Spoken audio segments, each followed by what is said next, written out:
You ever see those surfers just gliding on the nose of the board, all 10 toes over the edge? Looks effortless, right? That's Hang 10, the holy grail of longboarding. It's not just about looking cool, it's about connecting with the wave in a whole new way, feeling that pure glide, that sense of freedom. In this video, we're going to break down everything you need to know to master the art of Hang 10. From choosing the right board to finding the perfect wave, from paddling out to nailing that perfect nose ride, we'll cover it all. Whether you're a seasoned longboarder looking to up your game or a beginner eager to experience the magic of Hang 10, this video's for you. So grab your board, wax up, and let's get started. Before we dive into the how-to, let's take a quick surf history lesson. Hang 10 has been around since the early days of surfing, originating in the 1960s. Back then, longboards ruled the waves, and hanging 10 was the ultimate display of style and skill. These pioneers of longboarding weren't just riding waves, they were dancing with them, finding a flow and grace that's still captivating today. And that's what makes Hang 10 so special. It's a direct link to surfing's roots, a timeless expression of the sport's soul. But Hang 10 isn't just about nostalgia, it's a feeling, a rush you get when you find that perfect balance point, toes curled over the nose, the wave pushing you forward. It's about pushing your limits, testing your balance, and feeling that incredible connection with the ocean. So, what exactly is Hang 10? Simply put, it's riding the wave with all 10 toes over the nose of your surfboard. It sounds simple enough, but it takes practice, patience, and a whole lot of balance. But don't worry, we're going to break it down step by step, making it achievable for anyone willing to put in the time and effort. Get ready to experience the stoke of Hang 10. It's a feeling you won't soon forget.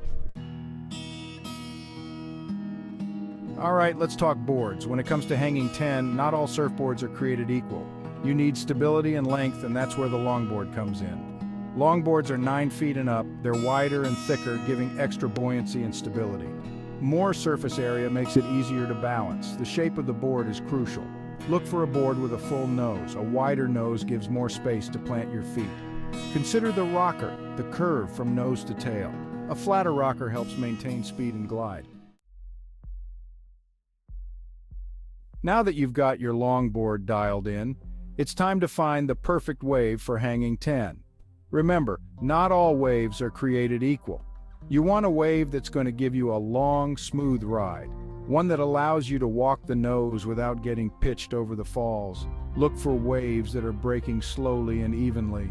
Think gentle, rolling waves rather than steep, barreling ones. You want a wave that's going to give you plenty of time to get up to speed and find your balance before you start walking the nose. Avoid waves that are choppy or mushy. Choppy water makes it harder to maintain your balance, and mushy waves won't give you the speed you need to really get going. Ideal Hang 10 waves are those that peel nicely, meaning the wave breaks gradually from one side to the other, creating a long, open face for you to ride. When you're first starting out, it's best to practice in smaller waves. As you get more comfortable, you can gradually work your way up to larger swells. Remember, it's all about finding your comfort zone and gradually pushing your limits. Chapter 4. Paddling and positioning. All right, let's paddle out.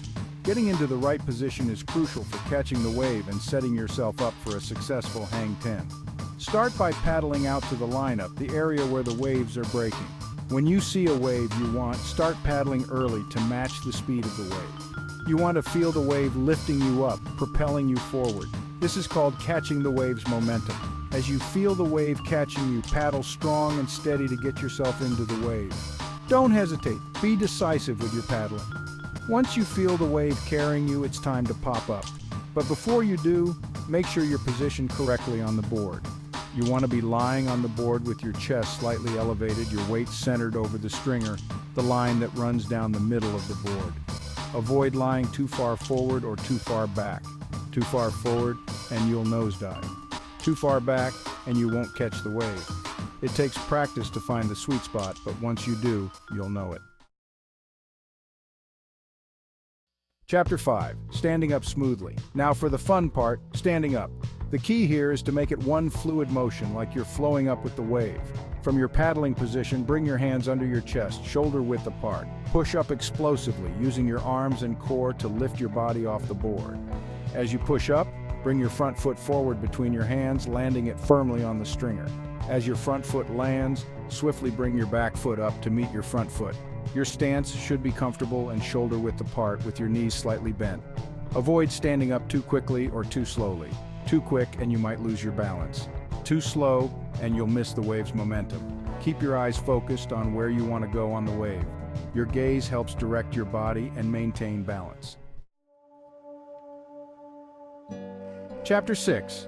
Foot placement. Foot placement is crucial for maintaining balance and control as you prepare to walk the nose. Remember that sweet spot you found while paddling? That's where you want your back foot to be, centered over the stringer just above the fins. Your front foot should be positioned a comfortable distance in front of your back foot, also on the stringer. The exact distance will depend on your height and the length of your board, but a good starting point is to have your feet shoulder-width apart. Keep your weight evenly distributed between both feet. Avoid putting too much weight on your heels or toes. You want to feel balanced and centered on the board. As you start walking the nose, you'll be shifting your weight forward. But for now, focus on maintaining a stable base with your feet in this position. Chapter 7. This is it, the moment you've been waiting for. Walking the board is all about finding that perfect balance point and moving with grace and control. It's like a dance, a delicate interplay between you, the board, and the wave. From your balanced stance, take a small step forward with your front foot, sliding it along the stringer towards the nose of the board. As you move your front foot, shift your weight forward, following your front foot with your hips. As your weight shifts forward, your back foot will naturally start to lift off the board. Don't worry, this is what you want. Keep your back knee slightly bent and your core engaged to help you maintain balance. Continue taking small, controlled steps forward, alternating feet until you reach the desired position on the nose. Remember, it's not a race. Take your time, find your balance, and enjoy the ride. Chapter 8. Achieving balance.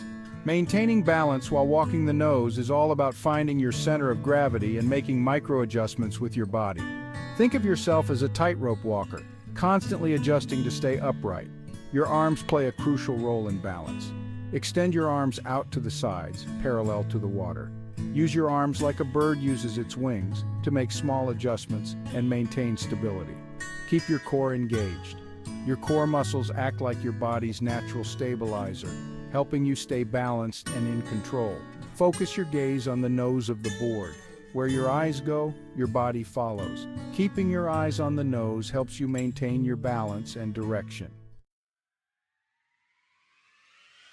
Chapter 9. Hanging 10. You've made it, you're hanging 10. Feel the spray of the wave on your toes, the wind in your hair, the pure stoke of riding the nose. This is what it's all about. To hang all 10 toes over the edge, you'll need to shift your weight even further forward than when you were walking the nose.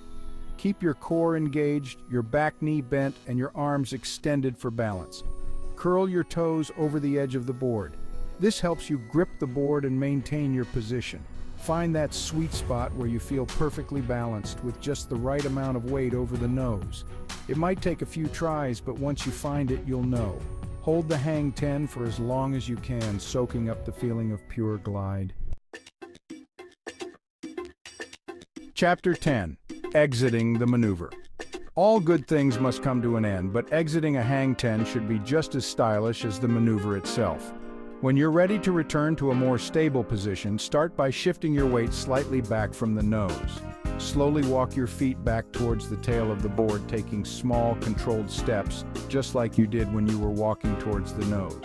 As you move your feet back, your weight will naturally shift back over your fins, giving you back control of the board.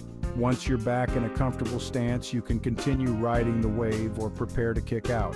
Exiting a hang 10 gracefully is just as important as the maneuver itself.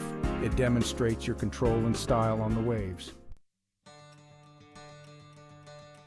You to ride the wave of Stoke.